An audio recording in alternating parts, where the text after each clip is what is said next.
27 साल की पूनम, जिसका रंग कंचन जैसा साफ और बदन एकदम गदराया हुआ और सुडौल था, इंदौर के एक पॉश इलाके में बने एक आलीशान बंगले में रहती थी।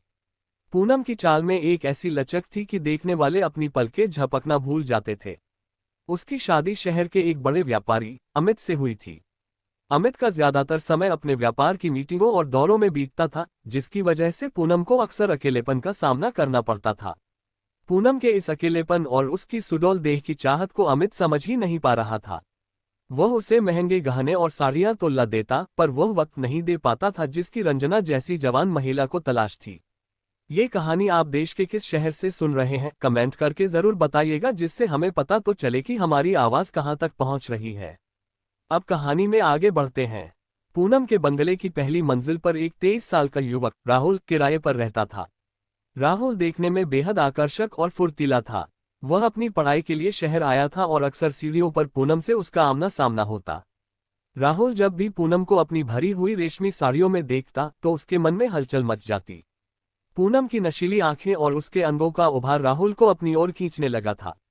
पूनम भी इस बात को बखूबी महसूस कर रही थी। इंदौर की उन गुलाबी रातों में जब अमित घर पर नहीं होता था, पूनम अक्सर अपनी बालकनी में बैठकर राहुल के कमरे की ओर देखती। उसने कई बार राहुल को इशारों इशारों में अपनी तन्हाई के बारे में बताया था। एक दिन अचानक घर के पाइप में खराबी आ गई और चारों तरफ पानी फैल गया। पूनम ने राहुल को मदद के लिए ऊपर बुलाया। राहुल जब नीचे आया तो पूनम को भीगे हुए कपड़ों में देखकर वह दंग रह गया। गीली साड़ी पूनम के सुडौल बदन से ऐसे लिपटी थी कि उसके अंगों का उभार और भी आकर्षक लग रहा था।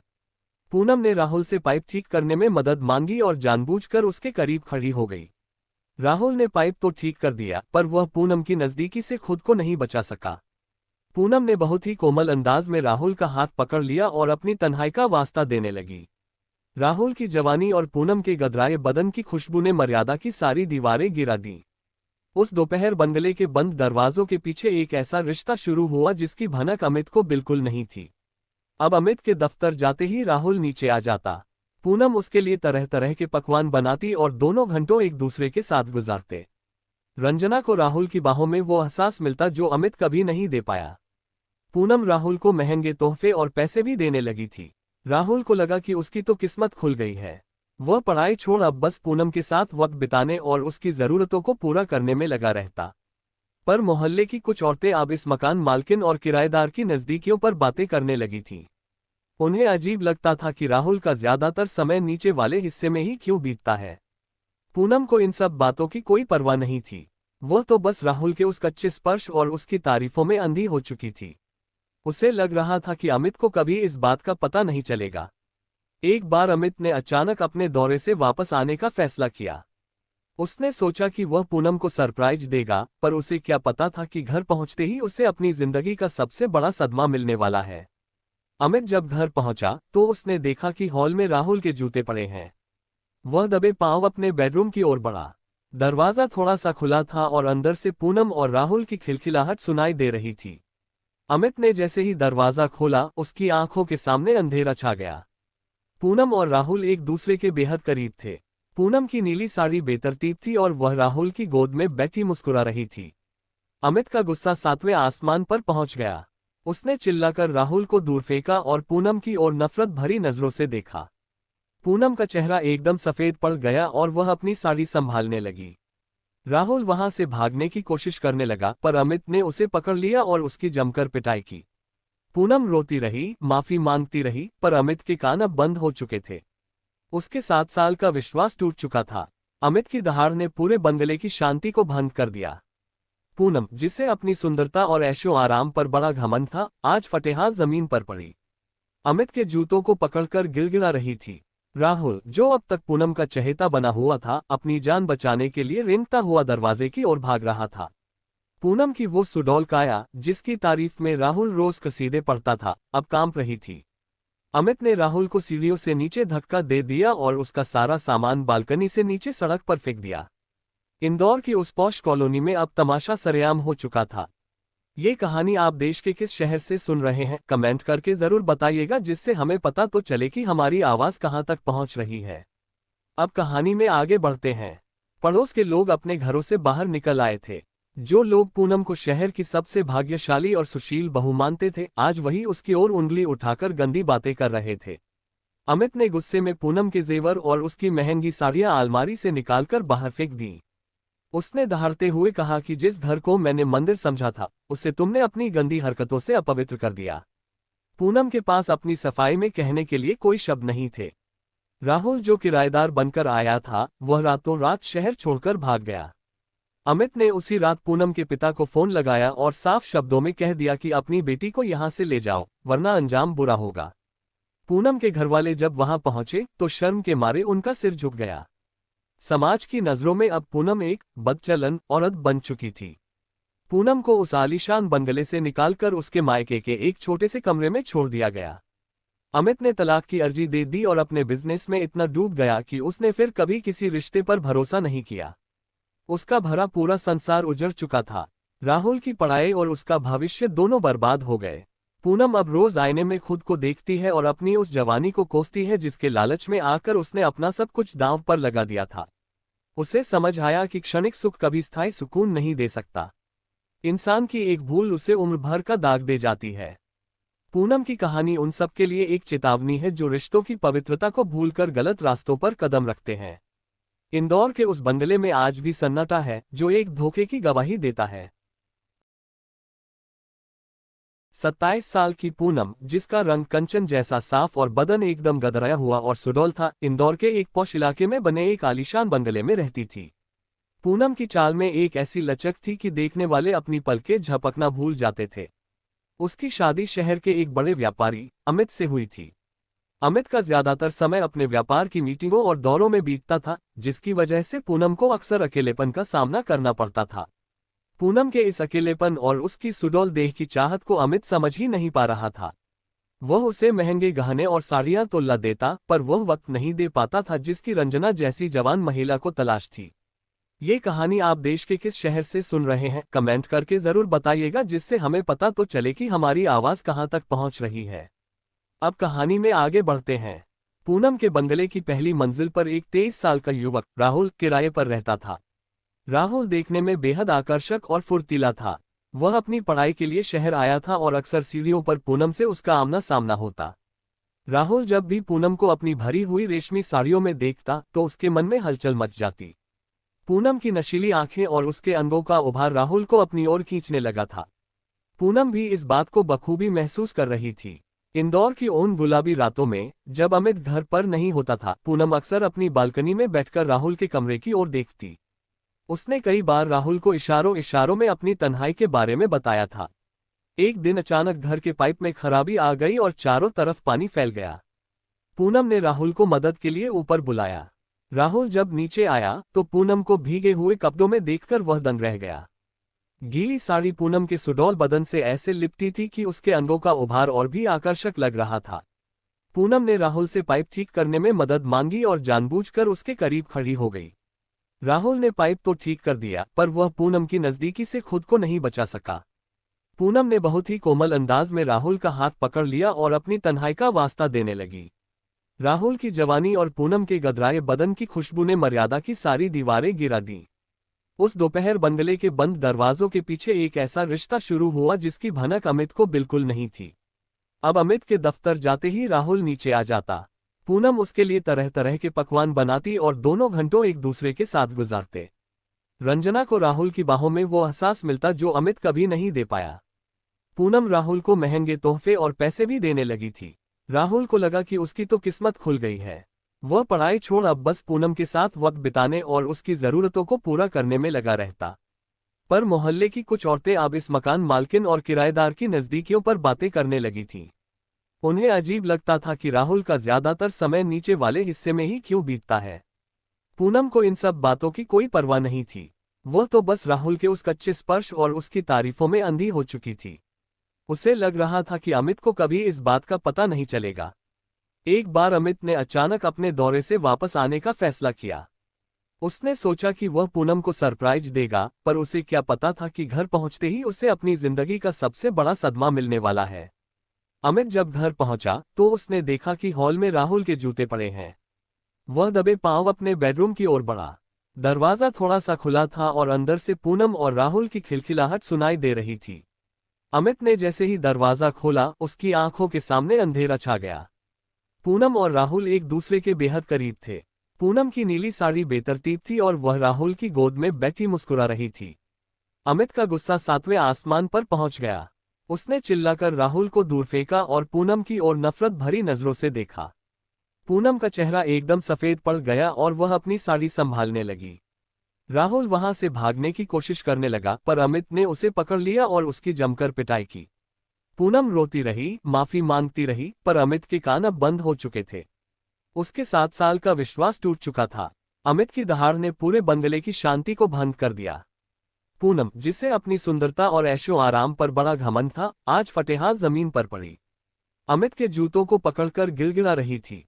राहुल, जो अब तक पूनम का चहेता बना हुआ था, अपनी जान बचाने के लिए रेंगता हुआ दरवाजे की ओर भाग रहा था। पूनम की वो सुडौल काया, जिसकी तारीफ में राहुल रोज कसीदे पढ़ता था, अब कांप रही थी। अमित ने राहुल को सीढ़ियों से नीचे धक्का दे दिया और उसका सारा सामान बालकनी से नीचे सड़क पर फेंक दिया। इंदौर की उस पॉश कॉलोनी में अब तमाशा सरेआम हो चुका था। ये कहानी आप देश के किस शहर से सुन रहे हैं, कमेंट करके जरूर बताइएगा, जिससे हमें पता तो चले कि हमारी आवाज कहां तक पहुंच रही है। अब कहानी में आगे बढ़ते हैं। पड़ोस के लोग अपने घरों से बाहर निकल आए थे। जो लोग पूनम को शहर की सबसे भाग्यशाली और सुशील बहू मानते थे, आज वही उसकी ओर उंगली उठाकर गंदी बातें कर रहे थे। अमित ने गुस्से में पूनम के जेवर और उसकी महंगी साड़ियां अलमारी से निकालकर बाहर फेंक दी। उसने दहाड़ते हुए कहा कि जिस घर को मैंने मंदिर समझा था, उसे तुमने अपनी गंदी हरकतों से अपवित्र कर दिया। पूनम के पास अपनी सफाई में कहने के लिए कोई शब्द नहीं थे। राहुल, जो किराएदार बनकर आया था, वह रातों रात शहर छोड़कर भाग गया। अमित ने उसी रात पूनम के पिता को फोन लगाया और साफ शब्दों में कह दिया कि अपनी बेटी को यहां से ले जाओ, वरना अंजाम बुरा होगा। पूनम के घरवाले जब वहां पहुंचे तो शर्म के मारे उनका सिर झुक गया। समाज की नजरों में अब पूनम एक बदचलन औरत बन चुकी थी। पूनम को उस आलीशान बंगले से निकालकर उसके मायके के एक छोटे से कमरे में छोड़ दिया गया। अमित ने तलाक की अर्जी दे दी और अपने बिजनेस में इतना डूब गया कि उसने फिर कभी किसी रिश्ते पर भरोसा नहीं किया। उसका भरा पूरा संसार उजड़ चुका था। राहुल की पढ़ाई और उसका भविष्य दोनों बर्बाद हो गए। पूनम अब रोज आईने में खुद को देखती है और अपनी उस जवानी को कोसती है जिसके लालच में आकर उसने अपना सब कुछ दांव पर लगा दिया था। उसे समझ आया कि क्षणिक सुख कभी स्थायी सुकून नहीं दे सकता। इंसान की एक भूल उसे उम्र भर का दाग दे जाती है। पूनम की कहानी उन सब के लिए एक चेतावनी है जो रिश्तों की पवित्रता को भूलकर गलत रास्तों पर कदम रखते हैं। इंदौर के उस बंगले में आज भी सन्नाटा है, जो एक धोखे की गवाही देता है। 27 साल की पूनम, जिसका रंग कंचन जैसा साफ और बदन एकदम गदराया हुआ और सुडौल था, इंदौर के एक पॉश इलाके में बने एक आलीशान बंगले में रहती थी। पूनम की चाल में एक ऐसी लचक थी कि देखने वाले अपनी पलकें झपकना भूल जाते थे। उसकी शादी शहर के एक बड़े व्यापारी अमित से हुई थी। अमित का ज्यादातर समय अपने व्यापार की मीटिंगों और दौरों में बीतता था, जिसकी वजह से पूनम को अक्सर अकेलेपन का सामना करना पड़ता था। पूनम के इस अकेलेपन और उसकी सुडौल देह की चाहत को अमित समझ ही नहीं पा रहा था। वह उसे महंगे गहने और साड़ियां तो ला देता, पर वह वक्त नहीं दे पाता था जिसकी रंजना जैसी जवान महिला को तलाश थी। ये कहानी आप देश के किस शहर से सुन रहे हैं, कमेंट करके जरूर बताइएगा, जिससे हमें पता तो चले कि हमारी आवाज कहां तक पहुंच रही है। अब कहानी में आगे बढ़ते हैं। पूनम के बंगले की पहली मंजिल पर एक 23 साल का युवक राहुल किराए पर रहता था। राहुल देखने में बेहद आकर्षक और फुर्तीला था। वह अपनी पढ़ाई के लिए शहर आया था और अक्सर सीढ़ियों पर पूनम से उसका आमना सामना होता। राहुल जब भी पूनम को अपनी भरी हुई रेशमी साड़ियों में देखता तो उसके मन में हलचल मच जाती। पूनम की नशीली आंखें और उसके अंगों का उभार राहुल को अपनी ओर खींचने लगा था। पूनम भी इस बात को बखूबी महसूस कर रही थी। इंदौर की उन गुलाबी रातों में, जब अमित घर पर नहीं होता था, पूनम अक्सर अपनी बालकनी में बैठकर राहुल के कमरे की ओर देखती। उसने कई बार राहुल को इशारों इशारों में अपनी तन्हाई के बारे में बताया था। एक दिन अचानक घर के पाइप में खराबी आ गई और चारों तरफ पानी फैल गया। पूनम ने राहुल को मदद के लिए ऊपर बुलाया। राहुल जब नीचे आया तो पूनम को भीगे हुए कपड़ों में देखकर वह दंग रह गया। गीली साड़ी पूनम के सुडौल बदन से ऐसे लिपटी थी कि उसके अंगों का उभार और भी आकर्षक लग रहा था। पूनम ने राहुल से पाइप ठीक करने में मदद मांगी और जानबूझकर उसके करीब खड़ी हो गई।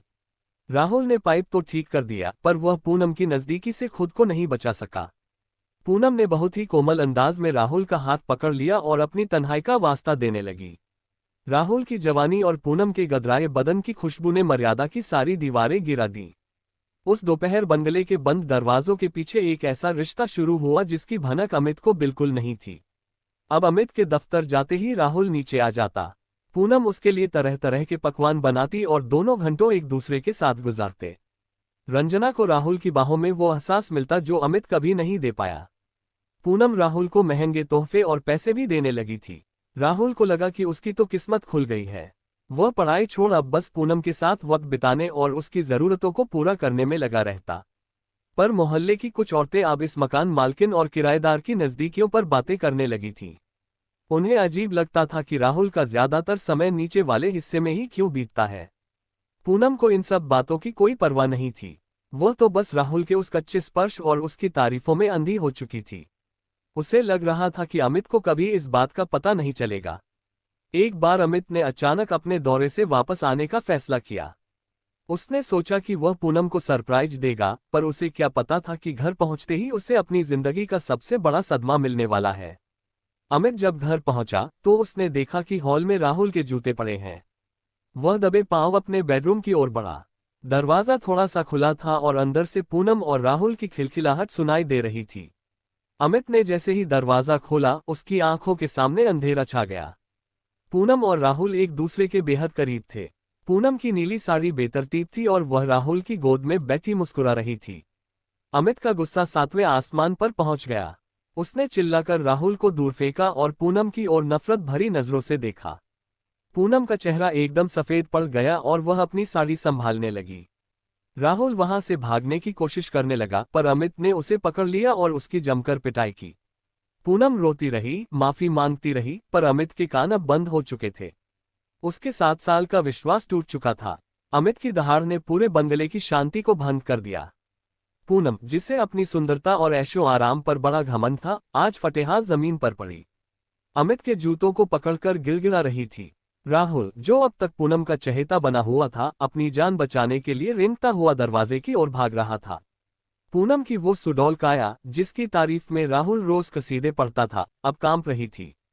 अमित ने राहुल को सीढ़ियों से नीचे धक्का दे दिया और उसका सारा सामान बालकनी से नीचे सड़क पर फेंक दिया। इंदौर की उस पॉश कॉलोनी में अब तमाशा सरेआम हो चुका था। ये कहानी आप देश के किस शहर से सुन रहे हैं, कमेंट करके जरूर बताइएगा, जिससे हमें पता तो चले कि हमारी आवाज कहां तक पहुंच रही है। अब कहानी में आगे बढ़ते हैं। पड़ोस के लोग अपने घरों से बाहर निकल आए थे। जो लोग पूनम को शहर की सबसे भाग्यशाली और सुशील बहू मानते थे, आज वही उसकी ओर उंगली उठाकर गंदी बातें कर रहे थे। अमित ने गुस्से में पूनम के जेवर और उसकी महंगी साड़ियां अलमारी से निकालकर बाहर फेंक दी। उसने दहाड़ते हुए कहा कि जिस घर को मैंने मंदिर समझा था, उसे तुमने अपनी गंदी हरकतों से अपवित्र कर दिया। पूनम के पास अपनी सफाई में कहने के लिए कोई शब्द नहीं थे। राहुल, जो किराएदार बनकर आया था, वह रातों रात शहर छोड़कर भाग गया। अमित ने उसी रात पूनम के पिता को फोन लगाया और साफ शब्दों में कह दिया कि अपनी बेटी को यहां से ले जाओ, वरना अंजाम बुरा होगा। पूनम के घरवाले जब वहां पहुंचे तो शर्म के मारे उनका सिर झुक गया। समाज की नजरों में अब पूनम एक बदचलन औरत बन चुकी थी। पूनम को उस आलीशान बंगले से निकालकर उसके मायके के एक छोटे से कमरे में छोड़ दिया गया।